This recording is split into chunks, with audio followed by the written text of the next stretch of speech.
Het ons ook vir Jesus lief? Hou ons hom vas teen ons harte en binne in ons harte? Is ons so dankbaar vir wat hy vir ons gedoen het, nog steeds doen en sal doen?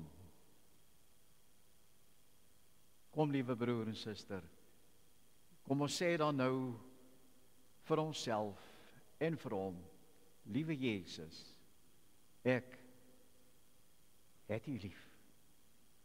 Liewe Jesus, u is so dierbaar vir ons. Hier is ons by mekaar en ons kan hierdie liefde wat hy vir ons gee uitleef hier binne in hierdie erediens vanmôre met groot vreugde en dankbaarheid. Kom ons bid saam. Here ons God, waar ons nou stil word voor u, waar ons laag buig voor die troon van genade, wil ons maar net afsluit van alles daar buite. Wil ons net besig wees met u, omdat u hier is en omdat u besig wil wees met ons. Ons loof en prys u vir alles wat u vir ons doen en vir ons beteken. Reën daar buite. Ons kon vanmôre opstaan en hiernatoe kom. U het die blikkie salf in die hand om in hierdie uur vir ons salfies aan te smeer, daar waar die kneusplekkies is wat die wêreld ons toegedien het. U het die naald in die hand, Here, om daai wonde wat nie wil genees nie, wat nie wil toegroei nie, heel te maak, vas te maak. U het die sakdoekie in die hand, Here, om daai trane van eensaamheid, van ellende, van bekommernis, van sorge af te vee. Daarom, Here, het ons u so lief, so baie lief. Ons wil nou stil word om in hierdie liefdesatmosfeer te luister wat u vir ons wil sê. In Jesus naam. Amen. Ons skriflesing volgend kom uit Matteus hoofstuk 24. Matteus hoofstuk 24 en ons lees enkele verse daaruit. As jy die Bybel saamgebring het, jy moet dit tog maar saambring. Want dit is so noodsaaklik om ook notas te maak. Ek was 2 weke gelede, het ek 'n erediens waargeneem daar in die noorde, ver hier vandaan. En daar was geen skriflesing op die skerms nie. Jy kon gehoor het toe ons begin hoe die mense blaai in die Bybel. Dit was vir my so heerlik. Matteus hoofstuk 24 vanaf die derde versie. Nadat Jesus op die Olyfberg gaan sit het, kom die disippels alleen na hom toe en vra: "Sê vir ons, Here, wanneer sal hierdie dinge gebeur en wat sal die teken van die koms en van die einde van hierdie wêreld wees?" Hy antwoord hulle: "Pas op dat niemand julle mislei nie. Pas op dat niemand julle mislei nie." Met hulle voorspellings van so en so 'n datum gaan die einde van die wêreld plaasvind. Baie sal onder my naam kom en sê ek is die Christus, en hulle sal baie mense mislei. Julle sal die rumoer van oorloë en gerugte van oorloë hoor. Pas op, moenie verskrik word nie. Moenie bevrees word nie. Moenie bang word nie. Dit moet kom, maar dit is nog nie die einde nie. Die een nasie sal teen die ander te staan kom, een koninkryk teen die ander. Daar sal op baie plekke hongersnode, aardbewings wees. Al hierdie dinge is die begin van die geboortepyne van die nuwe tyd. Die mense sal julle oorlewer om mishandel te word en hulle sal julle doodmaak. Julle sal deur al die nasies gehaat word omdat julle my naam bely. In daai tyd sal baie van die geloof afvallig word en hulle sal mekaar verraai en mekaar haat. Daar sal baie valse profete kom en hulle sal baie mense mislei. Omdat die minagting van die wet sal toeneem, sal die liefde by baie verkoel. Maar wie tot die einde volhard sal gered word, en hierdie evangelie van die koninkryk sal in die hele wêreld verkondig word, sodat al die nasies die getuienis kan hoor. Eers dan sal die einde kom. En dan vers 36. Maar niemand weet wanneer daar die dag en uur kom nie die engele in die hemel nie en ook nie die Seun nie, net die Vader weet dit. En dan vers 42. En dis die opdrag, liewe broer en suster, wat die Here vir ons gee.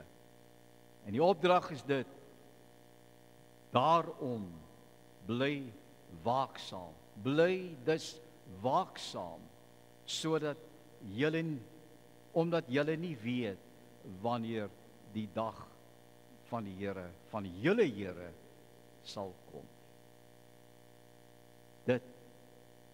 Dit is die opdrag. Nie dit wat die voorspellers wil hê dit moet wees nie.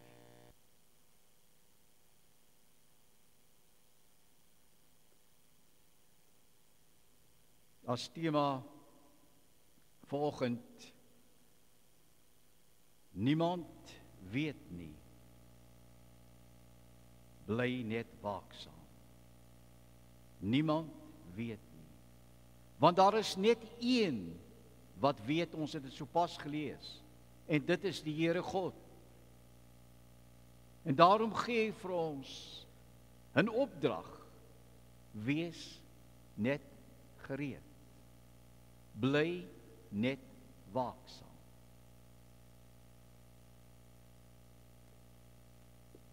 Drie weke gelede in Brits kon ek vir die mense by die diens daar sê: moet julle nie bekommerd wat oor die volgende 3 of 4 dae sal gebeur nie.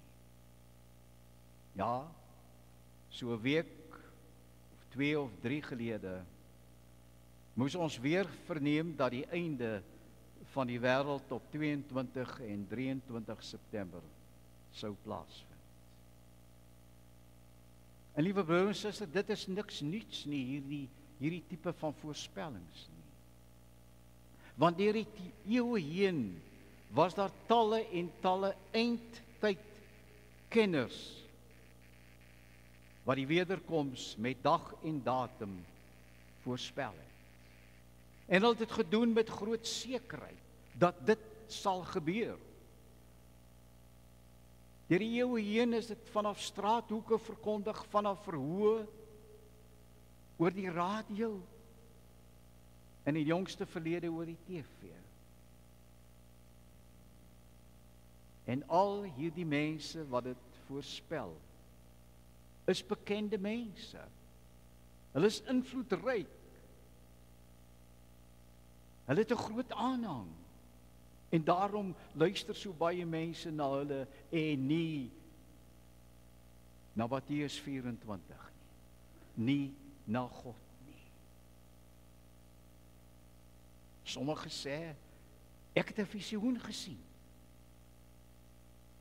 wat die datum aan my bekend maak. Ander sê, ek het 'n stem gehoor wat dit vir my duidelik maak. Nog ander sê, ek het gebruik gemaak van wiskundige berekenings. En daarom is dit waar. En nou weet ons nie 'n enkele voorspelling het tot dusver waar geword nie, want niemand weet die tyd nie. Niemand, maar niemand. Kom ons kyk nou na enkele voorspellers van jare gelede wat in hulle tyd groot bekendheid verwerf het met hulle voorspellings. Baie mense het aan hulle lippe gehang. die bekende Skotse skrywer John Napier, en hy was ook die uitvinder, en nou moet jy mooi luister, die uitvinder van wiskundige logaritmes. Hy het met 'n vindingryke skema na vore gekom om te voorspel dat, en luister na die datum, dat Jesus in 1688 sou terugkeer na die aarde toe. En dat die volëinding van die wêreld volgens sy berekenings in 1786 sou plaasvind. En nou weet ons dit het nie gebeur nie. Maar wat het hy reg gekry? Wat het hierdie invloedryke man reg gekry? Hy het voor die tyd dit op skrif gestel, en dit wat hy geskryf het 'n verstommende invloed gehad op die mense van Europa. Hierdie geskrif van hom is 3 maal herdruk, en hy's in 3 verskillende tale vertaal, naamlik Nederlands, Duits en ook in Frans. Ek wil nog iemand noem, William Miller. Hy was 'n Amerikaner en het jare lank die Amerikaners laat glo dat 21 Maart 1843 die dag sou wees. En die dag het gekom en gegaan en niks het gebeur nie. En toe moes hy 'n ander datum voorspel. Hy het die goedgelowige mense weer eens oortuig dat die einde sou aanbreek op 22 Oktober 1844. En ook sy voorspelling het nie waar geword nie. En sommer hier aan die begin van hierdie eeu het 'n baie ryk, skatryk prediker na vore getree met sy voorspelling van die eindtyd. Hy het gesê, dit sal plaasvind 6 uur die aand van 21 Mei 2011. Sy naam Harold Camping. En hy het ook dit verkeerd voorspel. Maar kom ons kyk, wat was al sy besittings? Wat het hy besit? Sy besittings was onder andere 66 radiostasies in die VSA, wat in 48 tale reg oor die wêreld uitgesaai het. Sy beraamde bates op daai stadium was omtrent $120 miljoen. Sy voorspelling het wêreldwyd reaksie ontlok. Waarom? Want ook hy was 'n invloedryke mens. Die mense het hom geglo. Ten spyte daarvan dat die woord vir ons sê, niemand weet nie. Niemand weet nie. En so was daar talle en talle ander eindtyd kenners. Hulle het gekom en hulle het gegaan. En die wêreld is nog hier. Almal het bedroe daarvan afgekom. So ook ons eie Dani Botha. Ook invloedryke mens, 'n sanger met 'n groot aanhang. Want hierdie man kan mooi sing. 23-24 September, so 3 weke gelede, dit was die datum wat hy voorspel het, ons weet dit almal. Nou kom ons vra 'n paar vrae. Wat het al hierdie voorspellers in gemeen? Wat het hulle in gemeen? Weet jy wat? Hulle glo nie vir Jesus nie. Hulle glo nie wat Jesus in sy profetiese rede soos in die 36ste versie wat ons nou net gelees het, opgeteken is. Waar daar staan, want niemand weet wanneer daar die dag en uur sal kom nie. Nie die engele nie, ook nie die Seun nie, net die Vader weet dit. Dit is skokkend. Liewe broers en susters, dit is skokkend. Dat mense hierdie woorde van ons Jesus nie ter harte neem nie. Dat ons dit nie wil glo nie.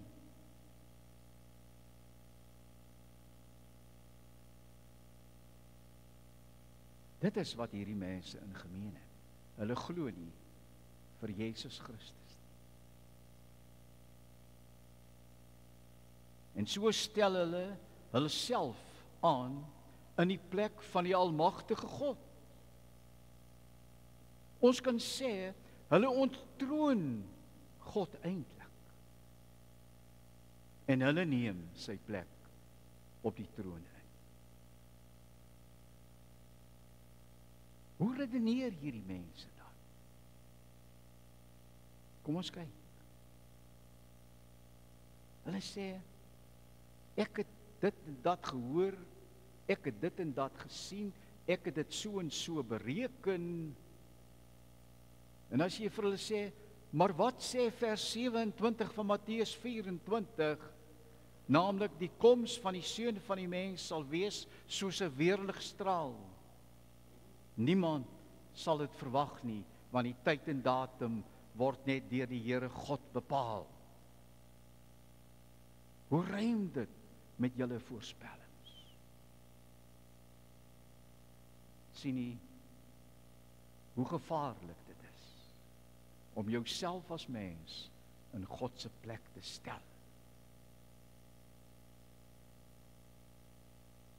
Hoe onbybels is hierdie voorspellings?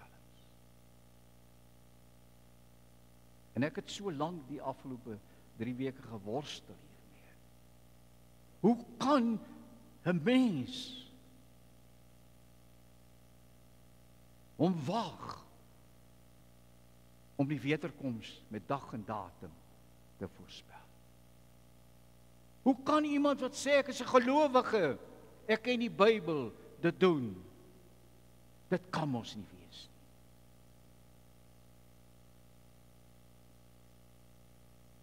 Die tweede vraag. Dat dit nie gebeur het soos wat baie voorspellers voorspel het nie en soos wat Dani Botha dit voorspel het nie. Wat kan ons hierin lees? Net dit. God is in beheer van alle gebeure, nie 'n mens nie. God is in beheer van ons lewens, nie 'n mens nie. God is in beheer van hierdie wêreld tot die einde toe, en nie 'n mens nie. Want die Here God is alles. Hy's alles. So lees ons daar in Openbaring 1, die 8ste versie, waar hy sê, ek is die Alfa, ek is die Omega, ek is die begin en die einde, ek is die eerste en die laaste. En weet jy, tussen hierdie twee pole, tussen die eerste en die laaste, tussen die Alfa en die Omega, tussen die begin en die einde, is dit net die Here God en niemand anders, net hy. Hierdie versie, die 8ste versie van Openbaring sê verder, hy wat is en wat was en wat kom, die Almagtige. Jy sien, hy's alles en hy's in beheer. Hy is in beheer. Net hy weet, niemand anders nie. Dani Botha, en ek sê dit vanmôre met Christelike liefde. En omdat ek oortuig is deur die Heilige Gees dat ek dit moet sê.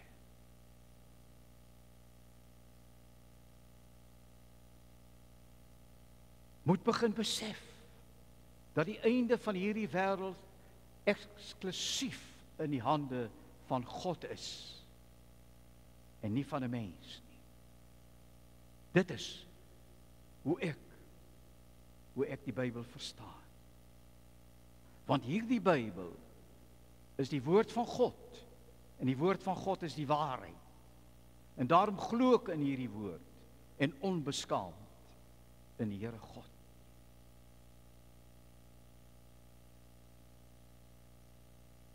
Nou wat moet hierdie mense doen wat so graag die wederkoms voorspel?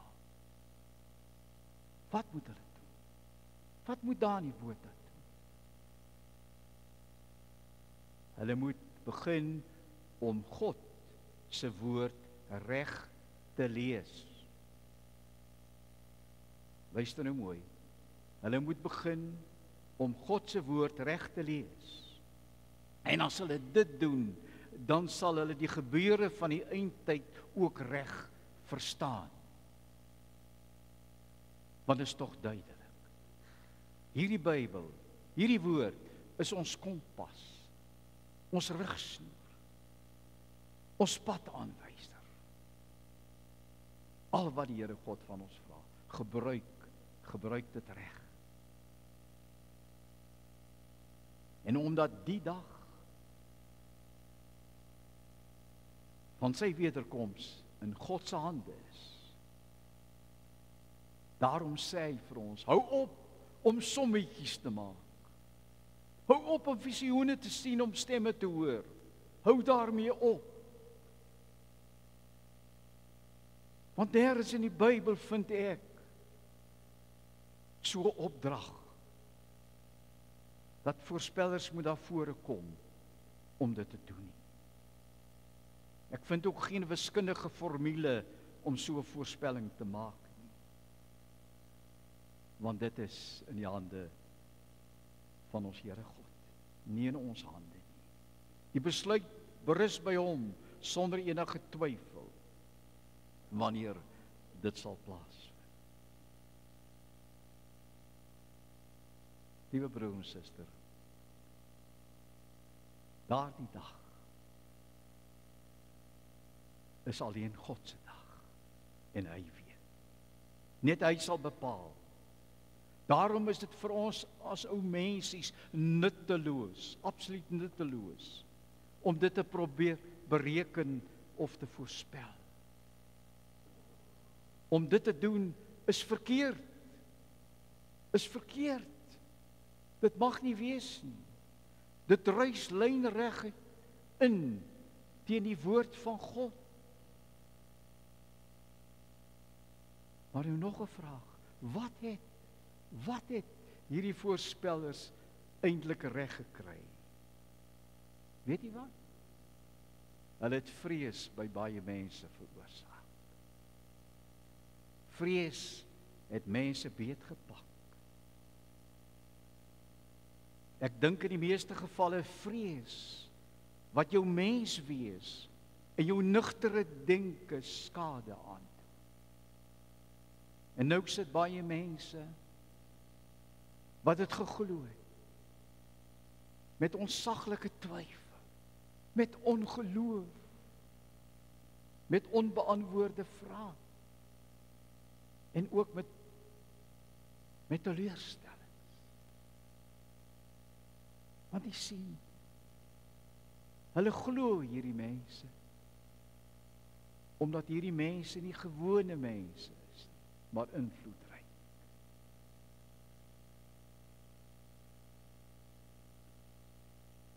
Wat was Dani Botha se reaksie toe dit nie gebeur het nie? Hy het gesê, wel, ek is teleurgestel, maar daar's tog baie mense wat tot bekering gekom het oor hierdie voorspelling van my. En as dit so is, as daar bekeerdes is, moet ons bly wees en dankbaar. Maar, liewe broer en suster, ek vra myself die vraag af, is vrees regtig die instrument wat jou bekeer? Wat jy moet bekeer? Net vrees? Of is my sonde die instrument wat my tot bekering moet lei? My liefde vir God, my reg verstaan van sy woord. Is dit in God se oë die regte roete om te volg, om vrees by iemand te skep? Nee, dit kan nie wees nie. Want die Bybel sê anders vir my. In die Bybel vind ek die enigste opdrag wanneer die dag van die wederkoms ter sprake is. En dit is: bly dus waaksaam. Bly waaksaam. Bly gereed. Omdat julle nie weet watter dag julle Here kom nie. Daai 42ste versie. En ek en jy, liewe broer en suster, ek sluit. Kom ons leef elke dag in die verwagting dat hy kom.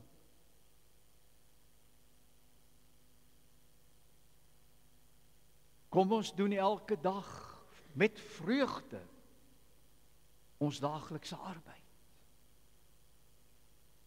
Want ons is sy gelowige kinders. Of is ons nie? Of is ons nie? Is ons maar net hier?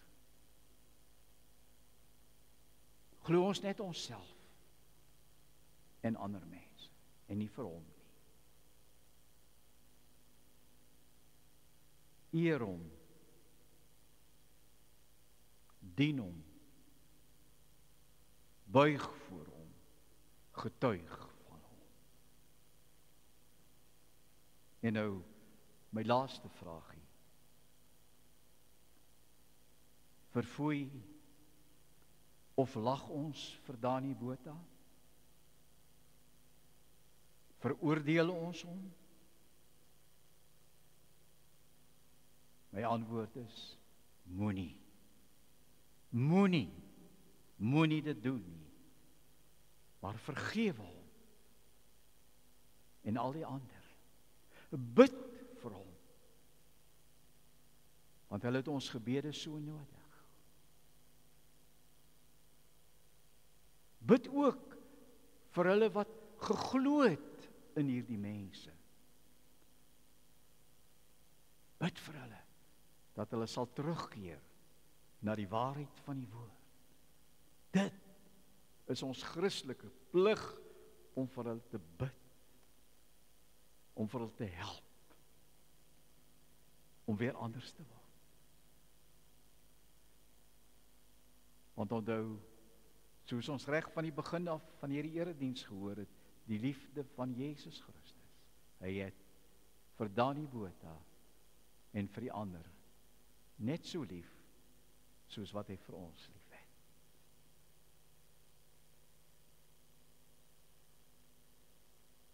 En as hulle terugkeer na die waarheid van die woord, dan sal hulle ontdek dat geen mens God se plek kan inneem nie. Hulle sal ontdek dat daar geen mens is wat God se almag kan oorneem nie. En my liewe broer en suster, onthou net dit ook. Hou op om jou langer te kwel oor wanneer dit sal gebeur. Moenie. Die Here, ons God, verwag net van ons. Wees gereed. Dit is sy opdrag. Gehoorsaam dit. Gehoorsaam God. En nie nietige ou klein mensies nie. Amen. Ons liewe Jesus, ons het die stem nou gehoor. U het met ons gepraat. Dankie dat u deur die woord na ons gekom het, om ons 'n beter insig te gee van dit wat nog moet gebeur. Dankie dat U vir ons sê, wees rustig, gaan aan met jou werk, gaan aan met jou verpligtinge, dien my, eer my, aanbid my, getuig van my, ontvang my liefde. Dit is wat ek vir jou gee. Baie dankie, Here. Amen.